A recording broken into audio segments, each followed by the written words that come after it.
Hello friends, welcome to Banita Dipti explores. आजिर एही Odia grammar video रे आमे प्रवचन और लोकवाणी विषय जानिबा। समय नष्ट न करी भिडियोटी आरंभ करुछि। प्रथम लोकवाणी, अकाले नियम नास्ति। एहार अर्थ असुविधा समय रे नियम को मानि चलिबा संभव होई न थाए। 2, अंटी छुरी तंटी काटे। अर्थ निज लोक शत्रु हुए। 3, अलसुआर बारबाटी चाष। अर्थ अकामिका लोकर विराट कल्पना करिबा। अति भक्ति चोरर लक्षण। अर्थ अत्यधिक आसक्ति मूलरे स्वार्थ निहित थाए। अल्प विद्या भयंकरी। अर्थ सामान्य ज्ञान थिबा व्यक्ति असुविधारे पड़ी थाए। 6, अधर्मवित्त बढ़े बहुत, गला बेले जाए मूल सहित। अर्थ असत उपाय अर्जित धन समूले नष्ट हुए, पाप धन प्रायश्चित जाए। 7, अदा बेपारीर जहाज मूल। अर्थ अनधिकार चर्चा। 8, अंटारे नथाई धन पुओ बाहा करिबाकु मन। अर्थ धनहीन लोकर अधिक खर्च करिबा योजना हास्यास्पद कथा होई थाए। 9, अंध थरे बाड़ी हजाए। एहार अर्थ अभिज्ञता ही मनीषकु सतर्क करि थाए। 10, अजातिकी बणिज अड़ुआ। अर्थ जे जेउ काम जानी न थाए सेपरी काम कले अपदस्थ हुए। 11, आ बलद मोते बिंध। अर्थ विपद को आह्वान करिबा। 12, आलो सखी आपना महत आपे रखी।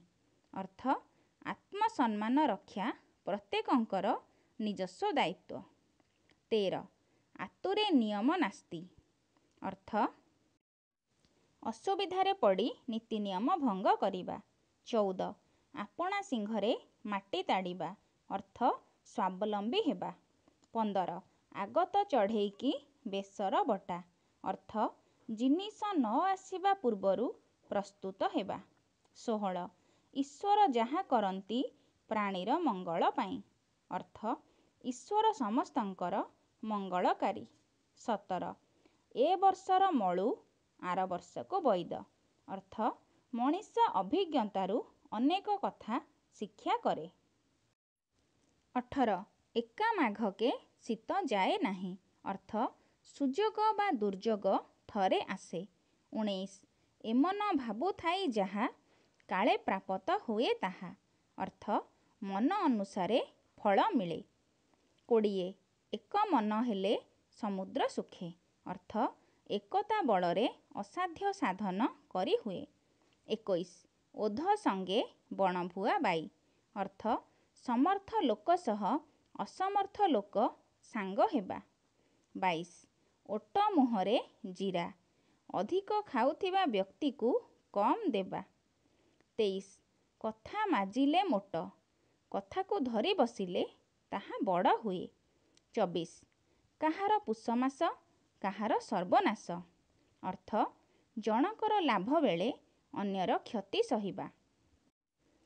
25, कपाल लिखन के करिब आन। अर्थ भाग्य फल अपरिवर्तनीय। 26, काणी बिराड़ी कुजी असरपा उपरे राजा। अर्थ दुर्बल लोक ताठारु अधिक दुर्बल थिबा लोक उपरे प्रभुत्व देखाए। 27, काल ठार काल मा जाने। अर्थ एकपरी कार्य अभ्यस्त थिबा लोक परस्पर को बुझी पारंती।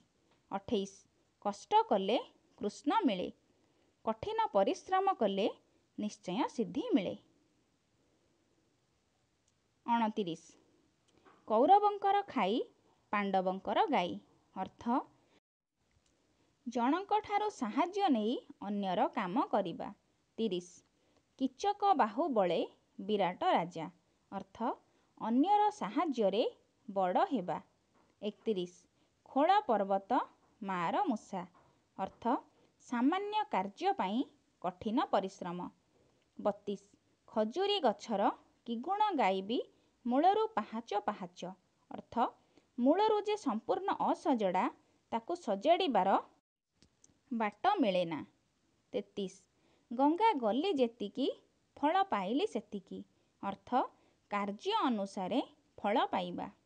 34 ଗହମ ଗୋଟି ଗଣିତା ଅର୍ଥ ଅଯଥା ବ୍ୟୟକୁ ସଙ୍କୋଚ କରିବା। 35 ଗାଁ ପରିମଳ ଧୋବା ତୁଠରୁ ଅର୍ଥ ହୃଦୟର ନିର୍ମଳତା ଆଚରଣରୁ ଜଣାପଡ଼େ। 36 ଘର ଦିଅଁ ନ ପୂଜି ପରଦିଅଁ ପୂଜିବା ଅର୍ଥ ନିଜ ସଂସ୍କୃତି ହେୟ ବୋଲି ଭାବି ଅନ୍ୟ ସଂସ୍କୃତିର ଅନୁସରଣ କରିବା। 37 ଚାଷ ତରତର ବଣିଜ ମଠ ଅର୍ଥ ଯେଉଁ କାର୍ଯ୍ୟ ପାଇଁ ଯେଉଁ ପନ୍ଥା ଅବଲମ୍ବନୀୟ ତାହା ଅବଶ୍ୟ ପାଳନୀୟ।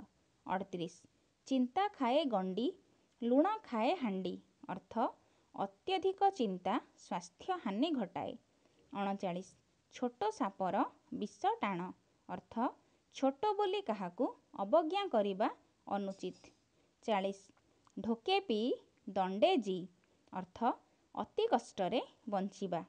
41 ଜୋର ଯାହାର ମୁଲକ ତାହାର ଅର୍ଥ ବଳଶାଳୀ ଲୋକ ନିଜର ଆଧିପତ୍ୟ ଜାହିର କରେ।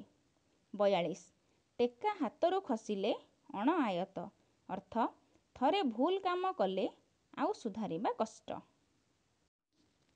43 ଡେଙ୍ଗା ମୁଣ୍ଡରେ ଠେଙ୍ଗା ଅର୍ଥ ଦାୟିତ୍ୱ ମୁଣ୍ଡାଇବା ବ୍ୟକ୍ତି ନିନ୍ଦା ଅପବାଦ ସହିବା। 44 ତୁଳସୀ ଦୁଇ ପତ୍ରରୁ ବାସେ ବ୍ୟକ୍ତିର ବ୍ୟକ୍ତିତ୍ୱ ପିଲାଦିନରୁ ଜଣା ପଡ଼ିଥାଏ। 45 ଦେଶକେ ଫାଙ୍କ ନଈକେ ବାଙ୍କ ଅର୍ଥ ସ୍ଥାନ ଅନୁସାରେ ଚଳଣି ଭିନ୍ନ ଭିନ୍ନ ହୋଇଥାଏ। 46 ନାହିଁ ମାମୁଁ ଠାରୁ କଣା ମାମୁଁ ଭଲ ଅର୍ଥ ଆଦୌ ନଥିବା ଅପେକ୍ଷା କିଛି ମିଳିବା ଭଲ। 47 ନେଉଳ ଧାଉଡ଼ି କିଆ ବୁଦାକୁ ଅର୍ଥ ଯୋଗ୍ୟତା ଅନୁସାରେ କାର୍ଯ୍ୟ। 48 ପୋଥିଗତ ବିଦ୍ୟା ପରହସ୍ତ ଧନ ଅର୍ଥ ବାସ୍ତବ କାର୍ଯ୍ୟରେ ଲାଗିନଥିବା ଶିକ୍ଷା। 49 ଫମ୍ପା ମାଠିଆର ଶବ୍ଦ ବେଶୀ ଅର୍ଥ ଗୁଣହୀନ ବ୍ୟକ୍ତି ବେଶୀ ଆତ୍ମପ୍ରଶଂସା କରେ। 50 ବାହା ସରିଲେ ବେଦି ମୁହଁ ପୋଡ଼ା ଅର୍ଥ ସ୍ୱାର୍ଥସିଦ୍ଧି ପରେ ଆଉ ନ ପଚାରିବା। 51 ମାଗିବାଠାରୁ ହୀନ ନାହିଁ ଦେବାଠାରୁ ପୁଣ୍ୟ ନାହିଁ ଅର୍ଥ ମାଗିବା ଏକ ହୀନ ପ୍ରକୃତି। 52 ଯାହାର ଲୁଣ ଖାଇ ତାହାର ଗୁଣ ଗାଇ ଅର୍ଥ ଉପକାରୀର ପ୍ରଶଂସା କରିବା। 53 ଯତ୍ନ କଲେ ରତ୍ନ ମିଳେ ଅର୍ଥ ମନ ଦେଇ କାମ କଲେ ସୁଫଳ ମିଳେ। 54 ଯେମିତି ଦିଅଙ୍କୁ ସେମିତି ପୂଜା ଅର୍ଥ ଗୁଣ ଅନୁସାରେ ଆଦର କରିବା। 55 ରାଗ ବ୍ରହ୍ମ ଚଣ୍ଡାଳ ଅର୍ଥ ରାଗିଲେ ମଣିଷ ହିତାହିତ ଜ୍ଞାନ ଭୁଲିଯାଏ। 56 ସିଧା ଆଙ୍ଗୁଠିରେ ଘିଅ ବାହାରେ ନାହିଁ ଏହାର ଅର୍ଥ ସବୁ କାମ ସହଜରେ ହୁଏ ନାହିଁ। 57 ହାତ ଅଳସେ ନିଶ ବଙ୍କା ଅର୍ଥ ଆଳସ୍ୟରୁ ଦୁଃଖ ଭୋଗିବାକୁ ପଡ଼େ। 58 ହାତେ ମାପି ଚାଖଣ୍ଡେ ଚାଲ ଅର୍ଥ ସାବଧାନ ହୋଇ ଚଳିବା। 59 କ୍ଷୀର ଉତୁରିଲେ ଚୁଲିକି ଅର୍ଥ ଉଚ୍ଛୃଙ୍ଖଳିତ ବ୍ୟକ୍ତିର ପତନ ନିଶ୍ଚିନ୍ତ। 60 ଦୂର ପର୍ବତ ସୁନ୍ଦର ଅର୍ଥ କୌଣସି ବ୍ୟକ୍ତି ବା ବସ୍ତୁ ସମ୍ପର୍କରେ କିଛି ନ ଜାଣି ଦୂରରୁ ଭଲ କହିବା। ଆଶା କରୁଛି ମୋର ଏ ଭିଡ଼ିଓଟି ଆପଣଙ୍କୁ ଭଲ ଲାଗିବ। ଭଲ ଲାଗିଲେ ଲାଇକ୍ କମେଣ୍ଟ ସେୟାର କରନ୍ତୁ। ଚ୍ୟାନେଲରେ ନୂଆ ଥିଲେ ଏହାକୁ ନିଶ୍ଚୟ ସବସ୍କ୍ରାଇବ୍ କରନ୍ତୁ। ସବସ୍କ୍ରାଇବ୍ କଲାବେଳେ ବେଲ୍ ବଟନଟି ନିଶ୍ଚୟ ପ୍ରେସ୍ କରନ୍ତୁ। Thank you.